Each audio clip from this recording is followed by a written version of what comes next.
bad guys, okay? What else? Be powerful. Be powerful, right? Don't worry. Don't worry. Okay. Don't let them Act see like you. it's not even happening. Don't let them see it. Don't let them see your fear.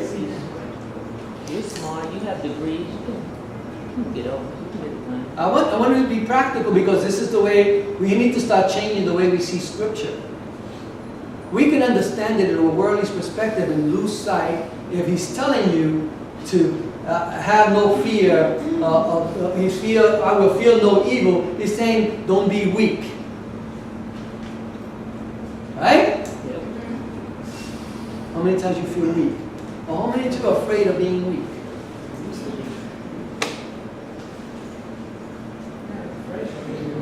How many are afraid of making a mistake that look bad?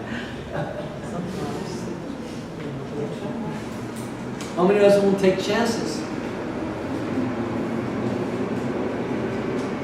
How many we won't confront certain things because of what they will say about us?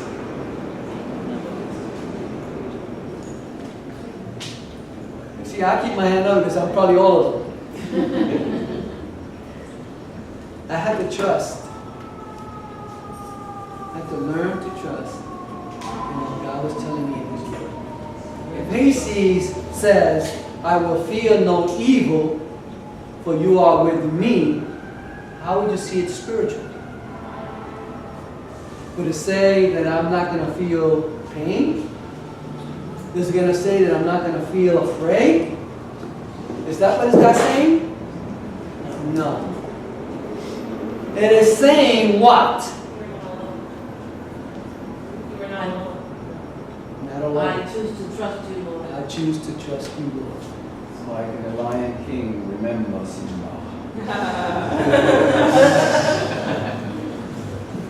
We need to be put in a position to face your valleys. Welcome them. Position. Hold on to what He's saying in His Word.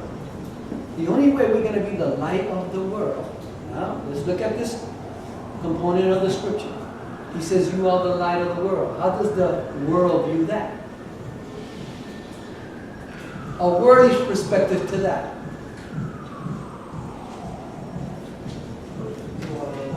Oh, it's interesting because Worldly perspective. on the job, when people ask me how I'm doing, I always say I'm blessed and highly favored. So the new art teacher says, that's kind of arrogant. I said, no. It's a position of gratitude. And then I broke things down to her, and then she says, oh, okay, that works.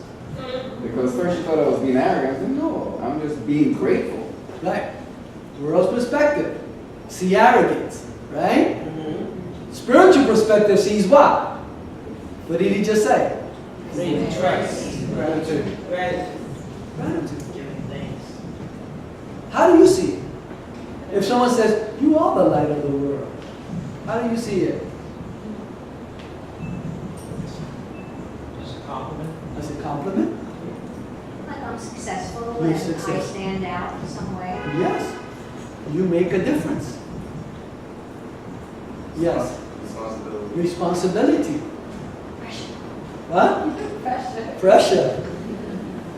Right. We have to start learning to see these valleys this way, through God's eyes and not ours. Amen. Remember, you're not alone. Never.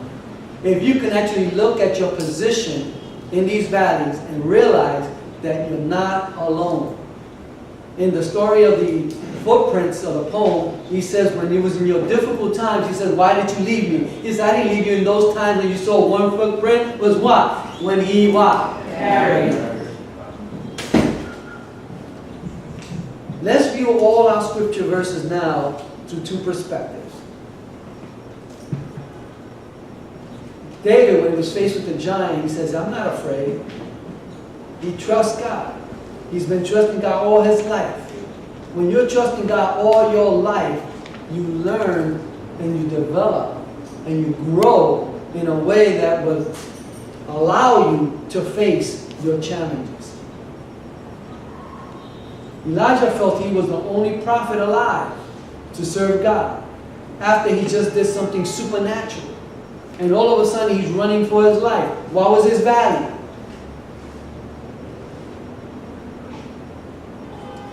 God doesn't want you to stay in this dry place, folks. He wants you to go from strength to strength. It's time to develop some spiritual muscle. It's time to grow. Amen. But what does that mean to you?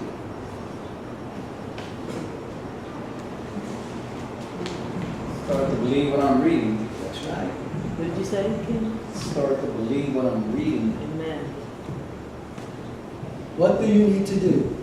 Or what should you do to get victory if you are in one of these valleys? How will you get God to help you overcome the challenges or the obstacles? What do we have to do? We're going to be closing in a minute. Trust. Press, endure, persevere. The Holy Spirit gives you the ability to overcome. It gives you the ability to persevere and endure. Not to medicate you. Amen. Not to So often we want to medicate. We want the solution right away. And it's doing is giving you the courage that you need to move forward. Hallelujah. Hallelujah. I don't know what valley you're going through right now. Psalm 107, 8-15 says, some were living in gloom and darkness, like prisoners suffering in chains, because they had rebelled against the commands of the Almighty God. This is where the Israelites were telling Moses that's what they were, in a rebellious spirit, that they didn't want to be responsible. The desert was meant to teach them to develop a relationship with the God who provides every need. He wanted to see, your water came from a rock, I want you to see that I provided you water. When manna came from the sky, he said, I want to show you that I'm giving you substance. When he says, I protect you from the sun with the clouds, he was saying, I'll protect you from the scorching sun, from anything that will come from you, from heaven or above. From wherever it's coming from, he says he's going to protect you. He didn't allow their clothes to wear out. He didn't let their sandals or shoes wear out, because he was showing them, I will sustain you. Thank you, Lord. In everything. Show them, Lord. In every season. Show 'em. God is doing for this for each and every one of us every single day. Every day, yes. Hallelujah. But because we see things through the world's view, we can't see nothing. And so we're just going around the same routine. Same old thing. We can't see the transformation. Moses takes them to the mountain, and they say, you go for us. Don't let no one put you in that position. That's right. Sometimes people don't want to grow, and they'll fight, kick, and scratch, and want to put you in a position. Some folks don't want to deal with consequences. So as Christians, we think we have to protect them from consequences.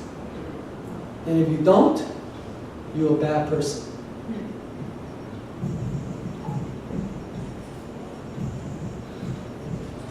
I don't know the valleys you're going through again.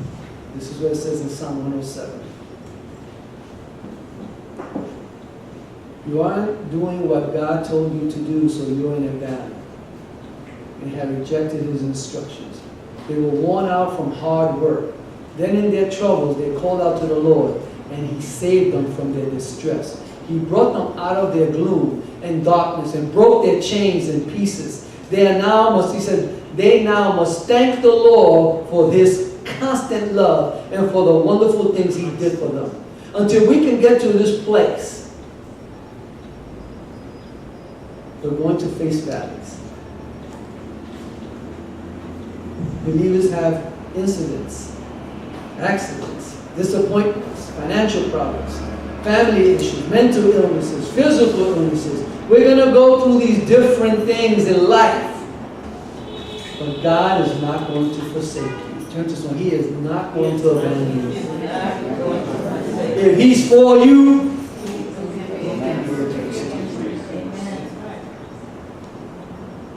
the story of the desert was that God was providing for everything they could possibly go through in life. Let's trust him. let's put our hope and faith in Him. And there are things that we probably haven't dealt with, and it's time to bring it before the Lord and say, I am not going to be complacent with this anymore. Although we walk through the valley of the shadow of death, what? Let's bow our heads, folks. Father, we're just so thankful today for all the valleys that we face in life.